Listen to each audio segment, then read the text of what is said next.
La famille, tous ces politiciens étaient présents lorsque le Mali était divisé. Ils étaient là, au pouvoir, tandis que les Maliens mouraient. Choguel Maïga ne s'est pas sacrifié pour le Mali. Ce sont tous les Maliens qui ont consenti des sacrifices et qui continuent à le faire pour voir naître un nouveau Mali. Ceux qui affirment maintenant que sans Choguel Maïga, la transition échouera et Kassimi Goïta sombrera, devraient donc se demander pourquoi Choguel n'a pas abandonné la politique ou la diplomatie bien avant 2020 pour devenir militaire, prendre les armes et, qui sait, organiser son propre coup d'État aux révolutions. Je rappelle que sans Assimi Goïta, ses frères d'armes, mais surtout le peuple malien, il n'y aurait eu aucun coup d'État révolutionnaire et la France serait encore au Mali. De plus, au Mali, il n'y a pas de pro-Choguel et pro-Assimi.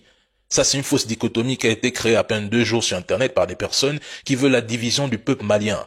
Les Maliens sont avant tout pro-Mali et pro-AES. Le Mali appartient à son peuple et non à un ministre, et c'est à lui seul de décider de son avenir et de ses leaders. Le dernier mot revient au peuple. Donc, venir dans mes commentaires pour glorifier Zelensky tout en dénigrant Assimi sur la question des élections est contradictoire. Mais allez donc en Ukraine pour exiger des élections présidentielles. En prétendant même que sans Choguel, la transition au Mali serait impossible, vous minimisez les efforts de l'ensemble de la classe politique malienne, le travail acharné des FAMA qui luttent pour la souveraineté et la sécurité du pays, ainsi que les initiatives des militaires ayant fondé l'AES, mais le plus important, vous piétinez sans scrupule l'apport du peuple malien dans sa globalité.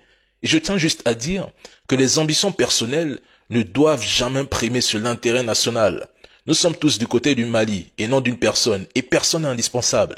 Dans un système, une pièce défectueuse devient immédiatement remplaçable. Aux États-Unis, Joe Biden devenait une pièce défectueuse dans le système, ils l'ont remplacé par Kamala Harris.